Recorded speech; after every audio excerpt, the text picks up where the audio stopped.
Voici les titres de l'actualité. En Picardie, ce mercredi, ils ont pris le chemin de l'école. 15% des élèves picards inaugurent ce matin la réforme des rythmes scolaires. Nous avons suivi une famille à Dury dans la Somme. Dans ce journal, nous ferons aussi le point sur l'organisation.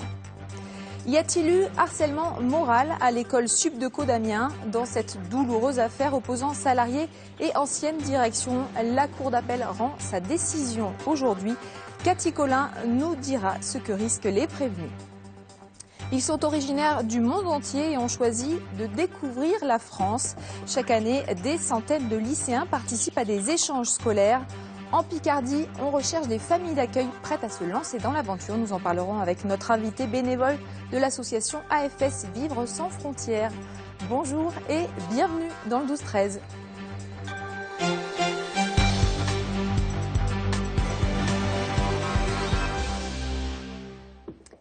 Les communes qui ont choisi de passer à la semaine de 4 jours et demi dès cette année inaugurent donc la réforme des rythmes scolaires aujourd'hui. À Dury, au sud d'Amiens, ce mercredi matin, il a fallu se lever comme d'habitude pour aller à l'école. Karina Laff et Aurélien Barège ont suivi une famille. On va se réveiller. Il est 8 h et Nathan doit se lever pour aller à l'école. Comme un peu plus de 28 000 élèves picards de maternelle et primaire, il a maintenant cours le mercredi. Un nouveau rythme qui n'a pas suscité de grands bouleversements dans la famille. L'an dernier, Nathan se levait même un peu plus tôt pour être à la piscine à 9 h. Donc ça lui permet de se lever un peu plus tard, mais encore qu'avec sa grande sœur, son grand frère qui se lève tôt pour aller au collège, finalement tout le monde se lève à peu près à la même heure. Et qu'il y ait école ou pas école, le rythme est constant, je dirais, pour le lever. Et ça te fait quoi d'aller à l'école le mercredi alors? Rien, c'est comme le mardi. En route pour l'école donc, même le mercredi. Ce matin à Dury, tous les enfants étaient au rendez-vous. À ce midi ? De la maternelle au CM2. Les parents se sont adaptés à ce nouvel emploi du temps. Le mercredi matin, il était chez sa nourrice. Voilà, donc maintenant il est à l'école.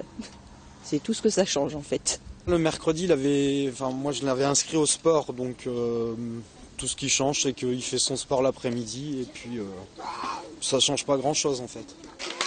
On va se ranger, on va en classe normalement.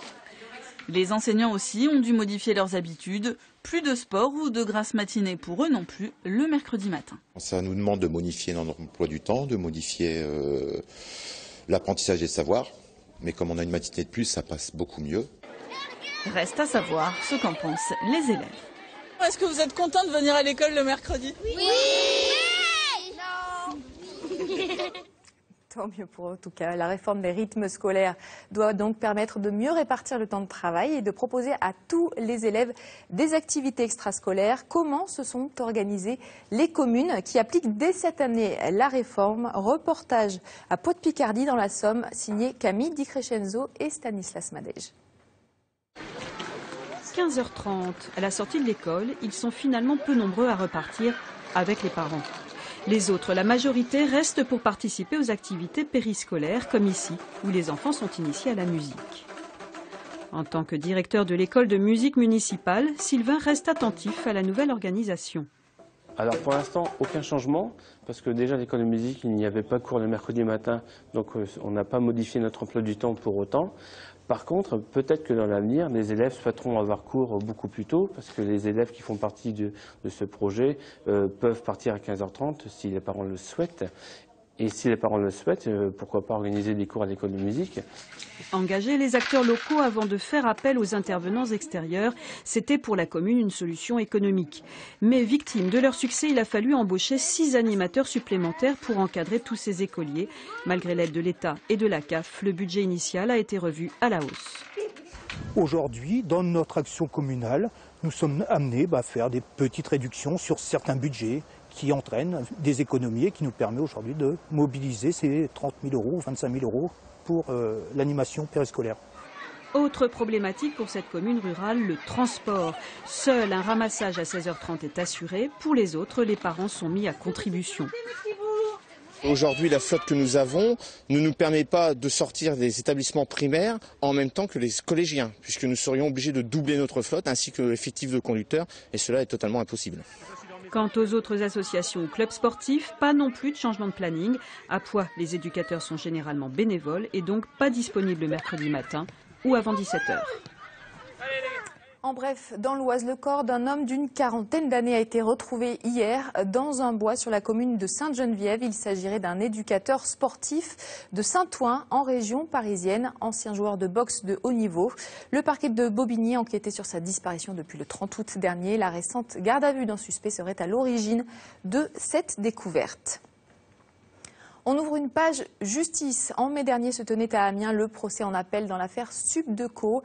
Des salariés de l'école de commerce d'Amiens accusent l'ancienne direction de harcèlement. Les juges doivent rendre leur décision en début d'après-midi. Le rappel des faits est signé Cathy Collin. Des larmes et de la colère, ce sont les images qui restent du premier procès Subdeco. En mai 2012, après 5 jours d'audience et plusieurs mois d'attente pour entendre le délibéré, un seul des 5 prévenus, l'ancien directeur général de l'école, est condamné pour harcèlement moral à l'encontre d'une seule des parties civiles, Patrice Toto, un salarié syndicaliste. L'affaire est hors norme, 5 prévenus et 7 parties civiles dans un tribunal correctionnel pour une souffrance au travail qui aurait conduit à de violentes dépressions, à des arrêts maladie et même au suicide d'une ancienne salariée. En 2009, Mireille Dimpre, ancienne directrice administrative de l'école, s'est défenestrée sur son lieu de travail. Pour moi, elle s'est fracassée, elle s'est mise en miettes, elle s'est physiquement détruite pour exprimer ce qu'elle était à l'intérieur, ce qu'ils avaient fait d'elle à l'intérieur, c'est-à-dire quelqu'un en 1000 morceaux, complètement détruit, qui n'arrivait pas à se reconstruire, à rebâtir des choses. Les avocats de la défense parlent de fragilité, de problèmes d'organisation ou de difficultés personnelles des victimes présumées. Le premier jugement n'avait satisfait aucune des parties. Aujourd'hui, elles se retrouvent à nouveau 4 ans après le décès de Mireille Dimpre.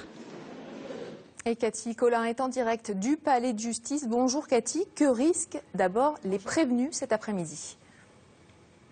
Eh bien Flore, les réquisitions sont finalement à peine plus sévères que le jugement de première instance. Tout en dénonçant un management qu'il a qualifié de détestable, le ministère public n'a requis une condamnation qu'à l'encontre de 2 des prévenus. 8 mois de prison avec sursis et 5 000 € d'amende. C'est ce que risquent 2 des anciens responsables de l'école Subdeco et notamment Jean-Louis Mutte, l'ancien directeur général, condamné lors du premier procès.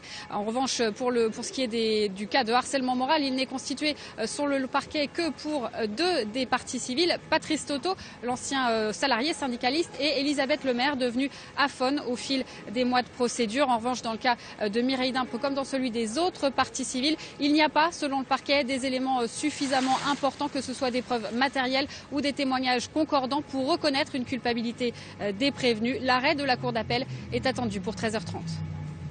Merci beaucoup Cathy. Et donc point complet ce soir dans le 19-20. Une autre décision de justice est attendue dans l'affaire de favoritisme impliquant le maire d'Abbeville. Les juges se prononceront finalement le 19 novembre. Nicolas Dumont a été entendu hier au titre de président de la communauté de communes. Lui et 2 salariés ont dû s'expliquer au sujet de l'attribution du marché public pour la construction d'un dépôt de bus. Le procureur a requis 4 000 € d'amende. Et côté politique, cette fois, Nicolas Dumont sait qu'il s'opposera à Stéphane Decailleux lors des prochaines élections municipales. Le chef de file de l'opposition de droite a annoncé hier sa candidature à Abbeville. Et puis notre émission politique La Voix est libre fait sa rentrée ce samedi à 11h30. La première invitée de Vanessa Boularès sera la députée verte Barbara Pompili. Si vous avez des questions à lui poser, il suffit de vous rendre sur notre site internet et de cliquer dès maintenant sur la rubrique émission La Voix est libre. Enfin, pour terminer ce volet politique, sachez que le ministre de la Défense sera demain dans l'Aisne. Jean-Yves Le Drian se déplace à Sissonne. Il doit visiter le centre d'entraînement aux actions en zone urbaine installé dans le camp de Sissonne. Marie Roussel nous a rejoint à présent sur ce plateau. C'est l'heure de retrouver la revue de presse. Bonjour Marie. Bonjour Flore, bonjour à tous. L'Express fait sa une sur les cumulards, ces parlementaires qui détiennent au moins un autre mandat, quand ce n'est pas plus. La Picardie est la 4e région la plus cumularde de France, avec dans le top 30 des barons locaux, le socialiste Yves Rome et les UMP Philippe Marigny et Caroline Cailleux. Bon élève, la députée verte Barbara Pompili qui n'a qu'un seul mandat. Cécile Duflot présente un projet de loi sur l'encadrement des loyers. À cette occasion, Le Monde fait un zoom sur les prix à Beauvais. Que se passe-t-il à Beauvais, s'interroge l'article. Une petite ville où le revenu moyen n'est pas très élevé et où pourtant l'immobilier flambe. Résultat, les acheteurs en ce moment à Beauvais sont soit des investisseurs, soit des familles de la région parisienne. Et on parle médecine. Dans Le Parisien, le quotidien établit un classement des régions les plus mal loties en matière de greffe du rein. Oui, il y a des listes d'attente et la Picardie se situe en milieu de tableau. Selon le journal, il faut attendre au minimum 1 an et 4 mois pour se voir proposer une greffe, contre seulement 8 mois en Poitou-Charentes. Mais il y a bien pire, 3 ans d'attente en région parisienne et presque 5 ans en Guadeloupe. Et plus léger pour finir, Marie, le journal d'Abbeville s'intéresse à un petit oiseau migrateur de passage chez nous. Oui, figurez-vous que le torcol nous rend visite. Il doit son nom à sa faculté à tourner la tête à plus de 180 degrés, bien pratique pour picorer des fourmis. Originaire de Scandinavie ou d'Europe centrale, il est en route vers le Sahel et il est assez difficile à repérer car son plumage se confond avec l'écorce des arbres. Merci beaucoup Marie. Vous présentez ce soir le 19-20. Invitée du 12-13, elle parle chinois, français, anglais. C'est une enfant des programmes d'échange de l'association AFS Vivre sans frontières. Irma Dupuis est avec nous sur ce plateau. Bonjour à vous. Bonjour. Vous avez vécu, comme des centaines de lycéens français chaque année, la scolarisation quelques mois à l'étranger. Vous êtes bénévole dans l'association dont on vient de parler et vous recherchez des familles d'accueil en Picardie. C'est du bénévolat ?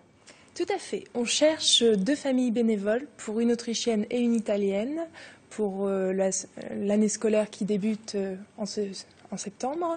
Et on cherche encore des familles pour des jeunes, pour des séjours plus courts, de 2 mois à 6 mois, à partir de décembre. Alors, plus de 270 lycéens sont accueillis cette année en France par votre association. Vous avez enregistré le témoignage de certains d'entre eux et on va les écouter tout de suite. Et au début, c'était difficile. Et parler avec les gens, parler avec les profs, parler avec la famille, c'est beaucoup. Lire aussi. J'ai appris beaucoup de choses, les choses de la culture française, la langue. J'ai rencontré ma famille et les autres Français. J'ai appris beaucoup aussi de moi. C'était trop bien. Ouais, une super expérience. Non, pas la langue. Hein. On imaginait parler un petit peu anglais, mais non. Si, un peu. J'ai essayé, moi j'ai essayé. Ouais, mais vous n'étiez pas déterminés. Au début c'était un peu difficile par rapport à la langue, mais après on a réussi à se comprendre et tout, du coup après c'était de mieux en mieux.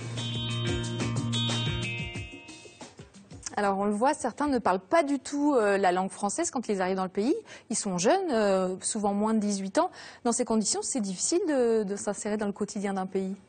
Alors c'est pas évident au début, mais l'adaptation est très très rapide vu qu'ils sont dans une famille française qui les aide avec le lycée.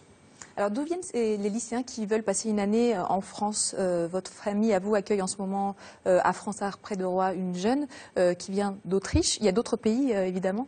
Oui, on travaille avec 50 pays sur les 5 continents, donc on a des jeunes de partout dans le monde. Quelles sont les conditions pour que ça se passe bien? Avoir envie de partager sa culture, de s'ouvrir à une autre culture aussi, parce que c'est vraiment un échange, et d'avoir envie d'accueillir quelqu'un chez soi. Ça veut dire du temps disponible pour ces jeunes, pour les accueillir correctement? Dire, du temps pour être à l'écoute, pour les aider au début, parce que c'est pas toujours facile de s'intégrer dans un lycée où on connaît personne, et d'avoir envie de vraiment faire visiter son pays. C'est un investissement des deux côtés finalement, parce que l'accueil des familles est bénévole, elles logent, elles nourrissent gratuitement ces étudiants. De l'autre côté, les étudiants doivent payer leur billet d'avion. C'est une démarche qui peut coûter cher. Ça dépend des pays et ça dépend de la durée du séjour. Donc AFS propose de payer globalement pour chaque destination. Donc ça comprend le billet d'avion, l'assurance, le suivi sur place et les familles. Vous êtes parti, vous, en Chine. Est-ce qu'on voit le monde autrement après avoir vécu à moins de 18 ans la vie d'un jeune Chinois? Oui, ça change totalement notre vision du monde. On est plus ouvert, on est plus mature et on grandit de cette expérience. Merci beaucoup Irma Dupuis. Je le rappelle donc, l'association AFS Vivre sans frontières, qui est d'ailleurs reconnue d'utilité publique, cherche des familles candidates à l'accueil d'un lycéen étranger. Toutes les infos sont à retrouver sur le site de l'association AFS Vivre sans frontières. Et puis notre info des villages vous propose aujourd'hui une escale à Chermizy-Aille. C'est dans l'Aisne. Des plantes typiques du sud de la France y ont élu domicile, paraît-il. Une sortie nature gratuite est organisée par le Conservatoire des espaces naturels. Rendez-vous cet après-midi à 14h30 devant la mairie. Pour terminer cette info sportive en hockey sur glace, les Gothiques ont remporté hier soir leur match de Coupe de la Ligue. 5-4 face à Épinal. De bon augure à 4 jours de la reprise du championnat. Ce sera face à Rouen. Pour suivre l'info en Picardie en continu, rendez-vous sur notre site internet. Vous y trouverez entre autres un article sur la pentathlète Amélie Cazé. Elle annonce qu'elle reprend sa carrière après sa 18e place aux Jeux Olympiques de Londres. Elle avait décidé d'y mettre un terme et de devenir entraîneur. Finalement, elle revient à la compétition. Sachez aussi qu'elle participera au pentathlon de Noyon les 7 et 8 décembre prochains chez elle donc. Voilà, place aux infos nationales avec la suite du 12-13. Très belle journée à tous et à demain.